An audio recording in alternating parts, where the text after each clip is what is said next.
வணக்கம் சகோதரர்களே சகோதரிகளே, இது உங்கள் அக்டோபஸ் டிஎன்பிஎஸ்சி தமிழ். நாம் இன்னைக்கு பார்க்க போகிற டாபிக் 6வது தமிழ் புக்கு 2வது பருவம் இருக்கக்கூடிய இலக்கண பகுதியான இன எழுத்துக்கள் அப்படின்னு நம்ம டாபிக் வந்து பார்க்க போகிறோம். ஃபஸ்ட்டு புக்கில் என்ன இருக்குன்னு பார்த்துடலாம். அதுக்கப்புறம் வந்து நம்ம வெளியில் தெளிவாக படித்து புரிஞ்சுக்கலாம். நான் பின்னாடி அதை பற்றி சொல்கிறேன். இப்போ இன எழுத்துக்கள் அப்படின்னு என்னன்னு கேட்கலாம். இன எழுத்துக்கள் அப்படின்னா நிறைய எழுத்துக்கள் வந்து இருக்குது. ஃபஸ்ட்டு உயிரெழுத்து இருக்கு, மெய்யெழுத்து இருக்கு, உயிர் மெய் எழுத்துகள் இருக்குது. ஓகே, இந்த எழுத்துக்கள் வந்து பார்த்தீங்கன்னா பிறக்கக்கூடிய இடம், அப்புறம் ஒலிக்கும் முயற்சி, இதை பொறுத்து இன எழுத்துக்கள் அப்படின்னு சொல்றோம். ஒரு சில ஒற்றுமை இருக்கும் இந்த எழுத்துக்களுக்குள்ள, இதான் வந்து இன எழுத்துக்கள் அப்படின்னு நம்ம வந்து சொல்றோம். சரி, ஓகே, என்னென்னு ஃபர்ஸ்ட் பார்த்தலாம். இன எழுத்துக்கள்னா என்னென்னு பார்த்தலாம். மெல்லின எழுத்துக்கள். மெல்லின எழுத்துக்கள் அப்படிங்கிறது என்ன? என்னென்ன நம்மன அப்படின்னு சொல்லக்கூடிய இங், இஞ்ச், இன், இந்த், இம், இன், இதெல்லாமே மெல்லின எழுத்துக்கள். இப்ப வல்லின எழுத்துக்கள் என்னன்னு பார்த்தலாம். கசர தபர அப்படின்னு சொல்லக்கூடிய இக், இச், இட், இத், இப், இர், இதெல்லாம். சரி, ஓகே. அப்ப மெல்லின எழுத்துக்கள் பார்த்தோம்னா வல்லின எழுத்துக்கு இன எழுத்துக்களா இருக்கு அப்படின்னு சொல்லியிருக்காங்க. ஃபர்ஸ்ட் பாயிண்ட் அதுதான். வல்லின மெய் எழுத்துக்கள் மெல்லின எழுத்துக்களுக்கு இன எழுத்துக்களா இருக்கு அப்படின்னு சொல்லியிருக்காங்க. சரி, ரைட்டு. அப்படி என்னென்னு பார்த்தலாம். இந்த இக்கு இங்கு, இச்சு இஞ்சு, இட்டு இன்னு, இத்து இந்து, இப்பு இம்மு, இரு இன்னு, இதெல்லாம் சொல்லக்குள்ள பாருங்க, அந்த ஒலிக்கூடிய முயற்சி அப்படின்னு சொல்லக்கூடிய அந்த நாவு அசைவு, உதடுகளுடைய அசைவு, இதெல்லாம் பாருங்க ஒரே மாதிரி வருது. அப்போ இது வந்து பார்த்தீங்கன்னா இன எழுத்துக்கள் அப்போ நம்ம வந்து கன்ஃபார்ம் பண்ணிக்கலாம். இக்குக்கு இங்கு வந்து இன எழுத்து, இச்சுக்கு இஞ்சு வந்து இன எழுத்து, இட்டுக்கு இன்னு இன எழுத்து, இத்துக்கு இந்து இன எழுத்து, இப்புக்கு இம்மு, இன்னுக்கு இரு, இப்படின்னு நம்ம எடுத்துக்கலாம். சரி, ரைட். இதுக்கு வந்து எடுத்துக்காட்டு வந்து கீழே வந்து கொடுத்துருக்காங்க. அதான் பாருங்க.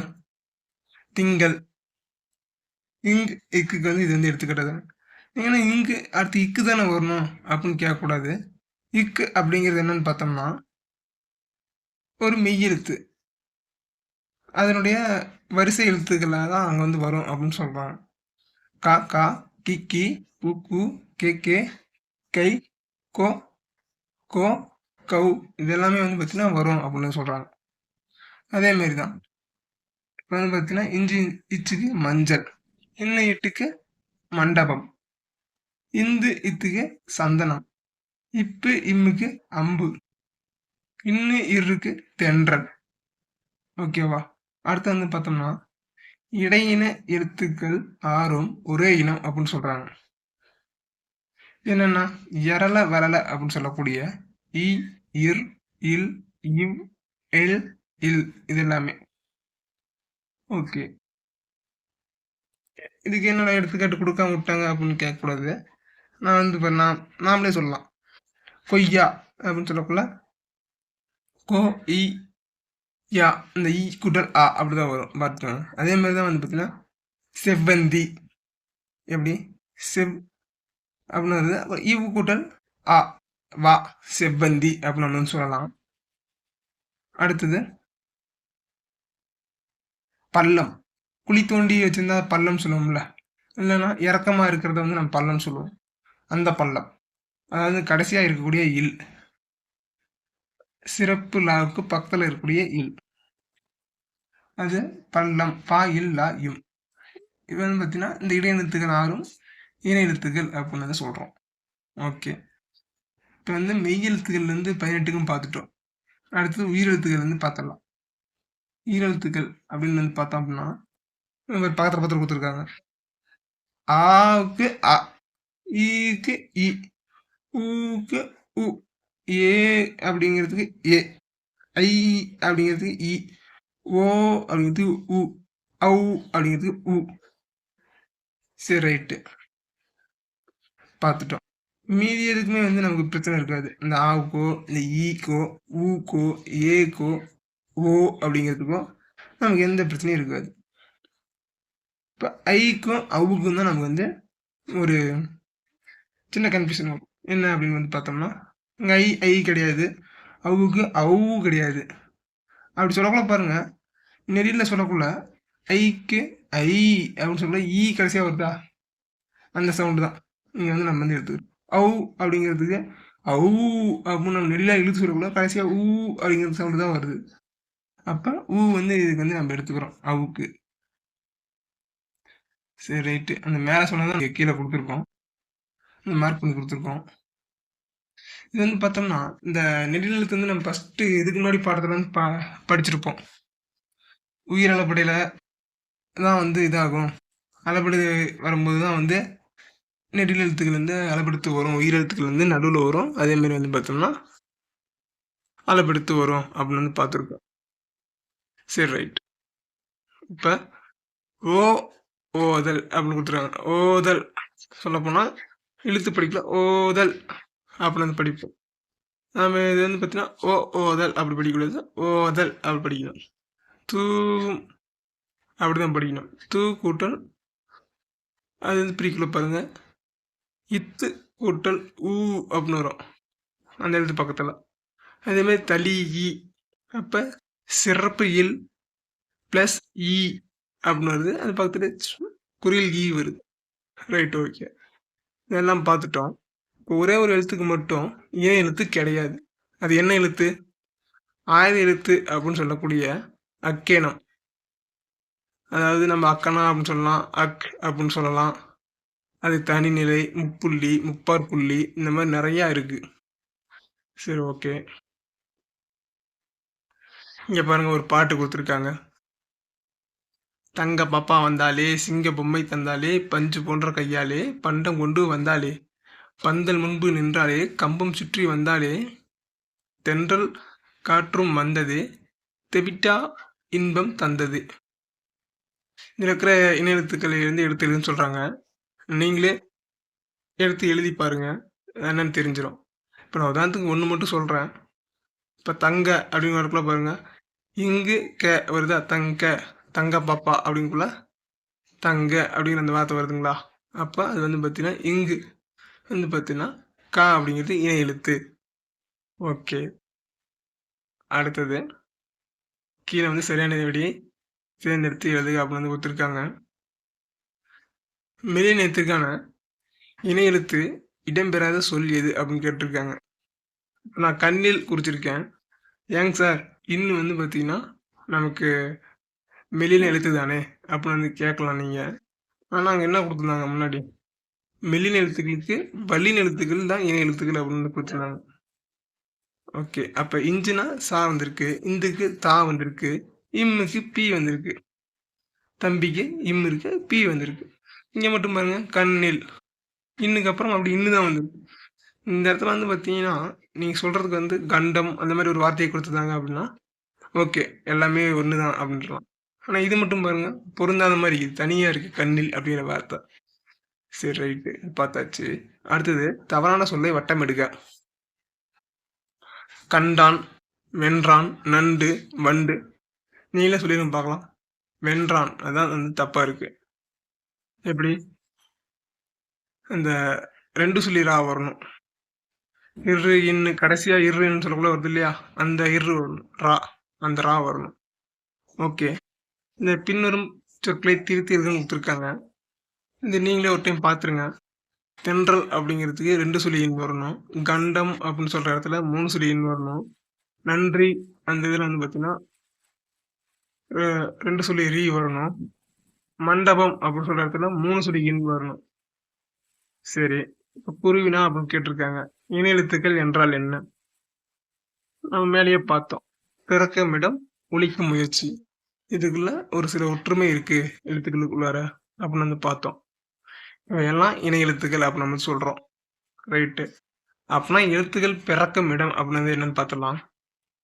உயிரெழுத்துகள் அப்புறம் இடைநிறுத்துகள் இது எல்லாமே வந்து கழுத்திலிருந்து பிரிக்கிறது அப்படின்னு சொல்றாங்க. நீங்க வேணா சொல்லி பாருங்களேன். அ ஆ இ இ உ உ எ ஏ ஐ ஓ ஓ ஔ. இதெல்லாம் பாருங்க எங்கிருந்து பிறக்குது? கழுத்துல இருந்து தானே வருது அந்த சவுண்டு. சரி, நாக்கு வந்து நம்ம அசைக்கிறோம், அது இன்னொரு பட்சம். வாய் வந்து அசைக்கிறோம், நாக்க அசைக்கிறோம். இது வந்து அடுத்தபட்சம். அது வந்து பார்த்தீங்கன்னா, முயற்சி பிறப்புல வரும். இது வந்து பிறக்கும் இடம் மட்டும் தான் இது. கழுத்துலேருந்து தான் மெயினா பிறக்குது. அடுத்து மெல்லின எழுத்துகள். இதை ஏன் நம்ம மெல்லின எழுத்துக்கள் அப்படின்னு சொல்றோம் அப்படின்னா, இது மூக்குலேருந்து பிறக்குது. உதாரணமா, நீ மெதுவா பேசுறீங்க அப்படின்னா, "என்ன மூக்குல பேசுற?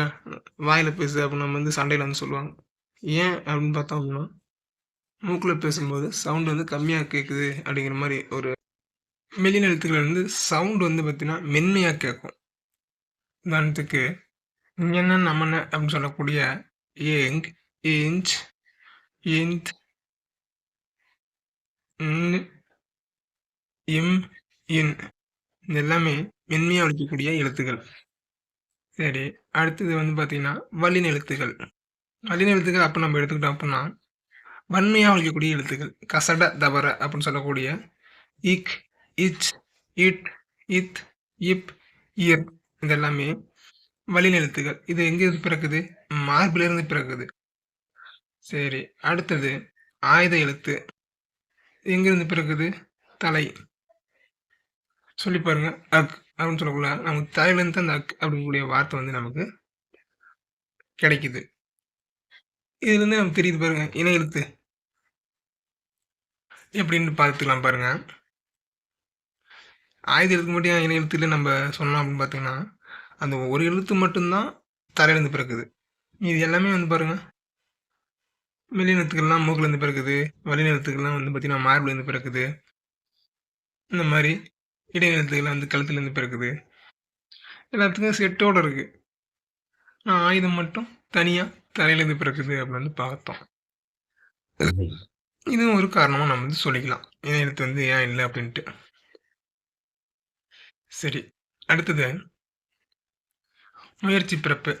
உயிரெழுத்துக்கள் வந்து பார்க்கலாம். முயற்சி பிறப்பு என்னென்ன அப்படின்ட்டு பார்க்கலாம். இப்போ முயற்சி பிறப்பு அப்படிங்கிறது உதடு, இந்த நாக்கு, இந்த அன்னம் இத வச்சு சொல்லக்கூடியது தான் முயற்சி பிறப்பு அப்படின்னு சொல்லுவோம். எப்படி எப்படி அசைச்சா என்னென்ன எழுத்துக்கள் வந்து தோன்றும் அப்படின்னு நமக்கு தெரியும். தெரிஞ்சுக்கணும். இப்ப அ, ஆ அப்படின்னு சொல்லக்குள்ள வாயை வந்து திறந்து ஒலிக்கிறோம். அதே உ, ஊ, ஒ, ஓ, ஔ அப்படின்னு சொல்லக்குள்ள உதடுகளை வந்து குவிச்சு ஒலிக்கிறோம். அதே இ, ஈ, எ, ஏ, ஐ அப்படின்னு சொல்லும்போது என்ன பண்ணுது? நாக்கோட அடிப்பகுதி வந்து பார்த்தீங்கன்னா, மேல போய் ஒட்டுது. அதாவது தொடுது. ஆயுதம் அப்படிங்கிற எழுத்து எப்படி பிறக்குது அப்படின்னு பார்த்தோம் அப்படின்னா, வாயை திறந்து ஒலிக்கும்போது நமக்கு ஆயுத எழுத்து கிடைக்குது. அக் அப்படின்னு சொல்லும்போது அப்படின்றோம். அடுத்து மெய் எழுத்து. இப்ப இக், இங்குன்னு சொல்லும்போது நம்ம என்ன பண்றோம்? மேல் அன்னம், இந்த அடி அன்னம் நாவின் அடிப்பகுதியை வந்து தொடும்போது நமக்கு அது கிடைக்குது அப்படின்றாங்க. அதாவது நாவின் அடிப்பகுதி அப்படிங்கிறது, நா வந்து ஸ்டார்ட் ஆகுற இடம். நானா நாக்கு. நாக்கு வந்து ஸ்டார்ட் ஆகுற இடம் பார்த்தீங்கன்னா, நான் சொல்லும் பாருங்க, இக் அப்படின்னு சொல்லும்போது, அந்த அடிப்பகுதி வந்து பார்த்தீங்கன்னா, அடி அன்னத்தில அதாவது வாய் நாக்கு வந்து ஸ்டார்ட் ஆகுற பகுதி. அங்கேருந்து வரும்போது அடி அன்னம் அப்படின்னு சொல்லுவோம். அந்த இடத்த தொடுது அப்படின்றாங்க. அடுத்து இச், இஞ்ச் அப்ப நம்ம எடுத்துக்கக்குள்ள, இடைனா நடு அன்னம். இச், இஞ்ச் அப்படிங்கக்குள்ள, அதே இட்டு, இன் அப்படின்னு சொல்லக்குள்ள, அன்னத்தின் நுனியை வந்து நாவின் நுனி வந்து தொடுது அப்படின்றாங்க. பார்த்தோம். நானா நாக்கு, அன்னம்னா மேல்வாய் பகுதி. அதே மாரி இத்து, இந்து அப்படிங்கிறது மேல்வாய் பல்லு இருக்குல்ல, அந்த பல்லோட அடியை வந்து நாக்கின் நுனி பொருந்துவதால் இவ்வெழுத்துக்கள் தோன்றுதுன்னு குடுத்துருக்கான். சொல்லி பாருங்க. ஒவ்வொரு இடத்தையும் சொல்லி பாருங்க. இது படிச்சு பார்த்துட்டு ஒரு டைம் சொல்லி பார்த்துட்டு, அது என்னன்னு வந்து பார்த்தீங்கன்னா உங்களுக்கே புரிஞ்சிரும். இத், இந்த். ஓகே. அடுத்தது இப்பு, இம்மு. இது ரொம்ப ஈஸி தான். மேல் உதடும், கீழ் உதடும் பொருந்த இவை வந்து தோன்றும்னு சொல்லுவாங்க. இப்பு, இம்முன்னு சொல்லக்குள்ள நமக்கு என்ன ஆகுது? உதடுகள் 2ம் ஒட்டுது.